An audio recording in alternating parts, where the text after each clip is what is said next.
और आज हम पढ़ने जा रहे हैं मूल विधि जो कि हम एक क्विक रिवीजन करेंगे। मूल विधि भारतीय दंड संहिता एवं दंड प्रक्रिया संहिता। भारतीय दंड संहिता 1860।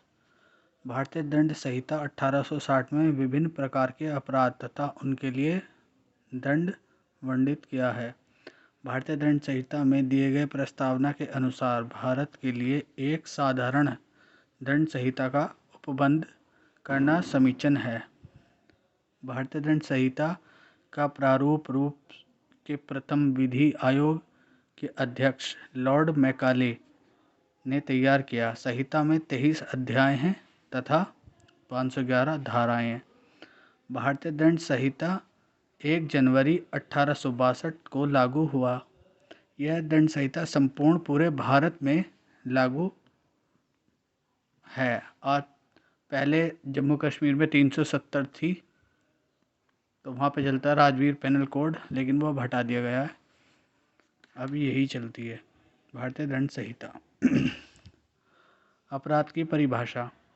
ऑस्टिन ने अपराध को परिभाषित करते हुए लिखा है, एक उपकार जिसमें पैरवी शासन या उनके अधीनस्थ व्यक्ति द्वारा की जाती है वह अपराध है।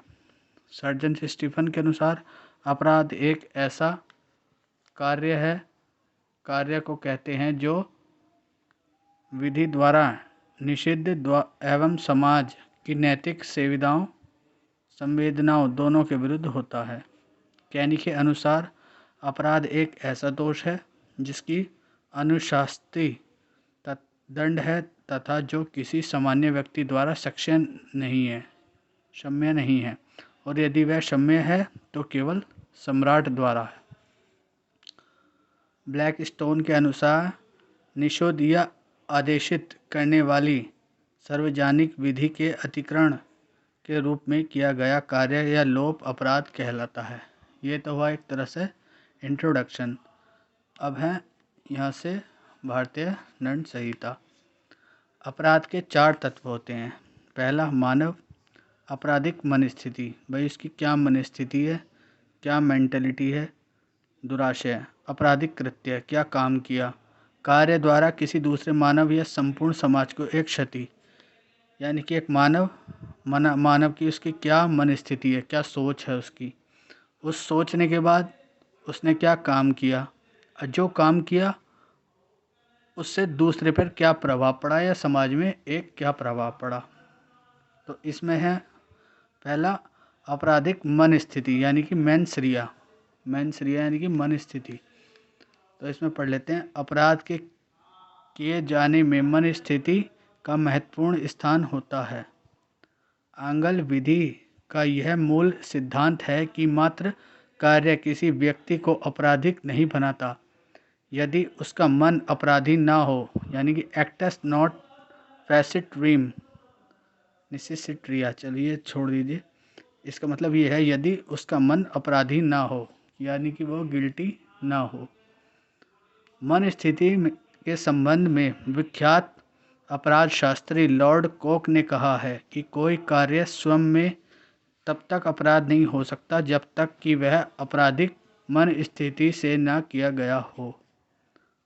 हार्डिंग बनाम प्राइस के मामले में निर्णय दिया गया कि इंग्लैंड से भी पुरातन यह सूत्र है कि कोई भी व्यक्ति तब तक दोषी नहीं है जब तक उसका मस्तिष्क भी दूषित ना हो।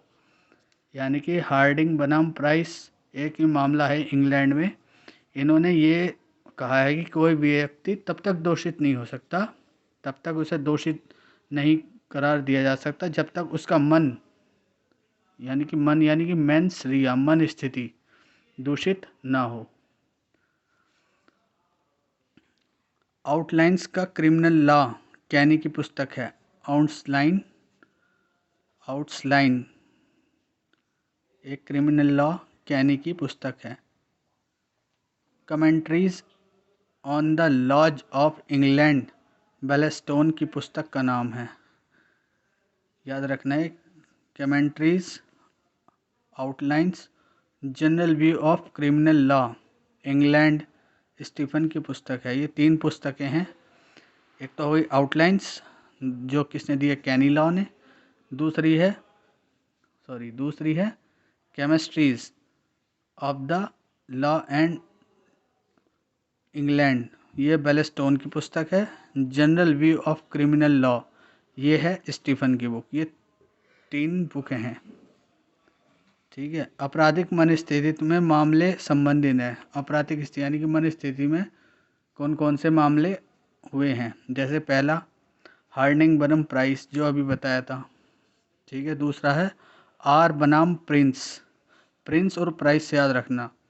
फाउलर बनाम पेजेट, क्वीन बनाम टाल्सन, शहराज बनाम रूडजेन, नाथुराम बनाम मध्य प्रदेश राज्य, महाराष्ट्र बनाम M.H. जॉर्ज। और फिर है इसके बाद अपराध के चरण।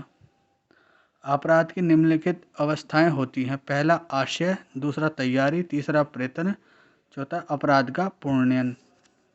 भारतीय दंड संहिता की धारा 2 भारत के अंदर अपराध किए जाने से संबंधित तथा धारा 3 भारत के बाहर अपराध किए जाने से संबंधित है। यानी कि जो धारा 2 है, यानी कि भारत के अंदर जो अपराध होता है वो चाहे भारत के किसी भी कोने में हो, तो भारत में जो भी अपराध होता है वो चाहे किसी भी कोने में हो, भारतीय दंड संहिता के अंदर लागू होता है।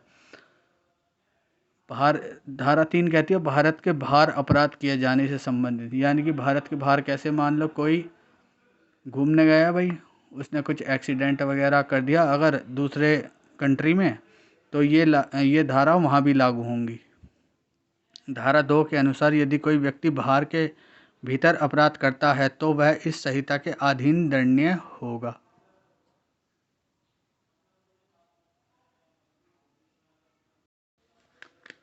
धारा 3 के अनुसार यदि कोई व्यक्ति, भारतीय व्यक्ति, भारत के बाहर अपराध करता है तो वह इस संहिता के अधीन होगा।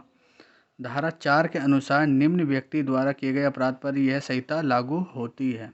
जैसे भारत से बाहर किसी भारतीय नागरिक द्वारा अपराध किया गया हो, भारत में रजिस्ट्रीकृत यानी कि भारत से कोई रजिस्ट्रेशन हो रखा हो, जैसे चाहे वो वाहन हो, पोत हो, कुछ मशीन, कुछ भी हो, विमान, चाहे वह कहीं भी हो, किसी भी व्यक्ति द्वारा किया गया अपराध है। भारत के बाहर किसी व्यक्ति द्वारा कोई अपराध भारत में स्थिति कंप्यूटर साधन को लक्ष्य बनाते हुए किया गया हो। जैसे भाई मान लो कोई दूसरी कंट्री में बैठा है और यहाँ पे कुछ प्लान कर रहा है, कुछ ऐसी एक्टिविटी प्लान कर रहा है जिससे भारत को नुकसान हो, तो वो भी एक धारा 4 के अंतर्गत वह भी एक अपराधी है। धारा 5 के अनुसार भारतीय दंड संहिता भारत सरकार की सेवाओं के अधिकारियों, सैनिकों और नौसैनिक या वायुसैनिक द्वारा विद्रोह या किसी विशेष या स्थानीय विधि के उपबंधों पर प्रभाव नहीं डालेगी। यानी कि धारा 5 क्या कहती है, विशेष विधि यानी कि आर्मी एक्ट, इकोनॉमिक ऑफेंडर, सेना के नियम जो हैं, सेना के यहाँ पे जैसे भारतीय दंड संहिता तो रहेगी, लेकिन यहाँ सेना के कुछ अलग नियम होंगे। जो एक तरह से मान लीजिए कैंटोनमेंट एरिया है, जो कैंट एरिया होते हैं, वहाँ पे सेना के खुद के अपने लॉ होते हैं। वो भारतीय दंड संहिता शायद वहाँ लागू नहीं होती, मतलब होती है वैसे, लेकिन वहाँ काम नहीं करती। उनके खुद के ऐसे लॉ बने हुए हैं जो भारतीय दंड संहिता के भी हैं और इनके भी हैं। ठीक है। और मैंने एक बार बताई थी जो जम्मू कश्मीर में पहले चलती थी RPC, रणबीर पैनल कोर्ट। ठीक है। धारा 8 के अनुसार इस संहिता में जहाँ कहीं भी पुल्लिंग वाचक शब्द का प्रयोग किया गया है वह हर व्यक्ति के बारे में लागू है, चाहे नर या नारी। यानी कि कहा गया कि धारा 8 में डिफाइन किया गया है जेंडर। धारा 8 में डिफाइन किया गया है जेंडर, चाहे वो नर हो, नारी हो, कोई भी हो, वो सामान्य रूप से सब पे लागू है। तो ये तो हो गया एक तरह से आपका इंट्रोडक्शन के साथ साथ आपका हो गया अध्याय एक यानी कि जिसमें एक आती हैं 1 से लेके धारा 5 तक, लेकिन इसमें 8 भी आ गई। जो इम्पोर्टेंट धारा हैं वो मैं बीच में बताता भी रहूँगा। मिलते हैं नेक्स्ट वीडियो में। धन्यवाद।